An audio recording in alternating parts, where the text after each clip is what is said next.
Sagaleen keeroo dhufte OFD da ni beektaa Oromoo generation. Bakki dhalootatis Harargee lixaati ciroodhaan gabbuute baddeessaa dabarte galamsoorra kutte magaalaa xiqqoodha Machaaraa jedhamtu jiraataan ishiitis barhaariifaa bartu walleetti yetakkaan addunyaan na beektu yaada kenna jira daata finafgotu bontu jaalalaanii soodaan fagane machaara jiraatti faattee walarkaanii mee usaa ammallee kaantu kaan darraani minilik fardaani kan dhufe jettani fardi kan siidaa bara dabalee surreeti jecha kanaafillee xiqqoon qaanfattani asin jaaladhaa barhalaani maaliif nan beene yahaani jaalatti biyyaa dhugaani sittiin kijiibuu amaani sittiin kijiibuu amaani jiruun toltolte sumaani teetis ni tolti anaani yoo haariifumaatis ni qabna haariifa nuti ijoolleen Oromoo hundinuu haariifa tan baadiyyaatii fi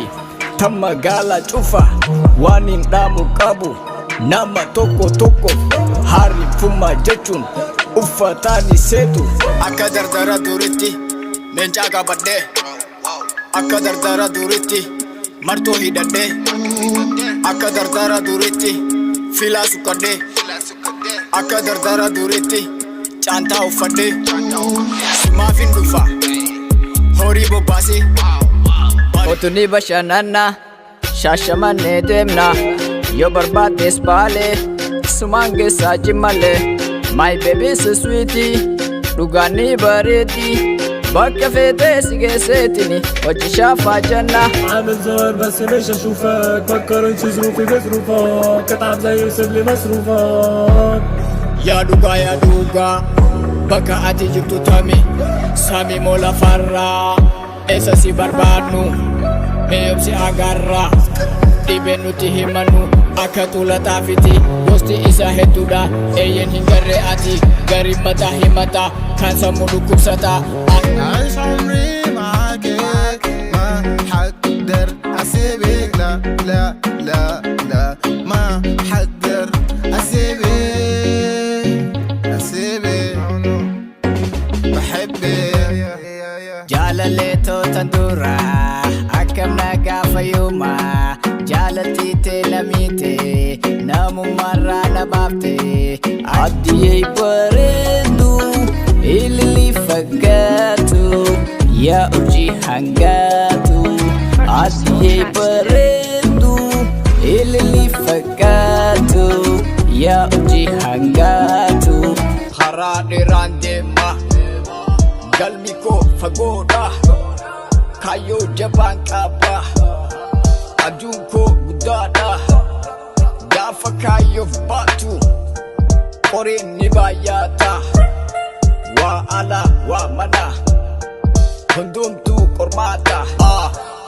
angaruu kutadhe jalqabeera deemsa qoree waraanamaa dhukkuba koo obsa ilaalli ija koo sodaat kan qabu humni namaa kamuu tasayyuu nan dhaabu galma koo ga'uudhaaf deemsi itti fufa barri baraan darbee dukkanni ni ifa kaayyoo kiyyaaf jedhee nan ta'a waan ta'u duuta sareef jedhee mormi koo naanna'u waca gandee ammoo gurri koon dhaga'u beeku namni si argee rifa'atu keessa ifuma dagatu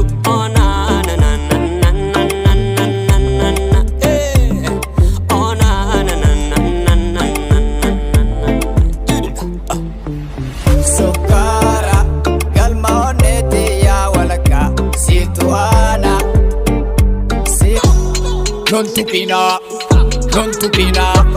tukaan dandeenyu madaadha qabnaa nu tuttuutanii finnu kaasinaa non tupina tukaan dandeenyu madaadha qabnaa nu tuttuutanii finnu kaasinaa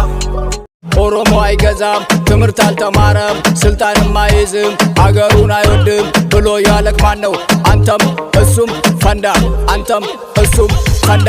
Oromoon hin bulchu beekumsa sin qabu angolleen qabatu biyya fin jaalatu asin jee eenyu innis atis fanda innis atis fanda Narraan fagaatiinis yaargu gammada ejjito si dhabnaan eegalte bargata narraan turiini nin dhufa jetti narraan badiini gara jabatti hin fagaati gara jabaatti onneen tiyya suma jaalatte bareedu beera hin fedhu jette yooti dhiyaatte ishii gaafatte hin fagaati gara jabaatte onneen tiyya suma jaalatte bareedu beera hin fedhu jette yooti dhiyaatte ishii gaafatte. Qabaadhee siin kennu horee kumaaf dhibbaa garuu si jaaladha sifi qabu jibbaa wallottis dhaaladhu wallaggaa fi jimmaa dhalli koo dhaaba koo dhimmi keenaaf dhimma Harargee yoo taate Arsii yookaan Baalee awwali caalchisu gandaaf gosaan qotee bareedu jarjarin jaaladhe tanuma maan qabdu aahalle tan ol jettees nama hin laalle kan namatiis fuula hin gurre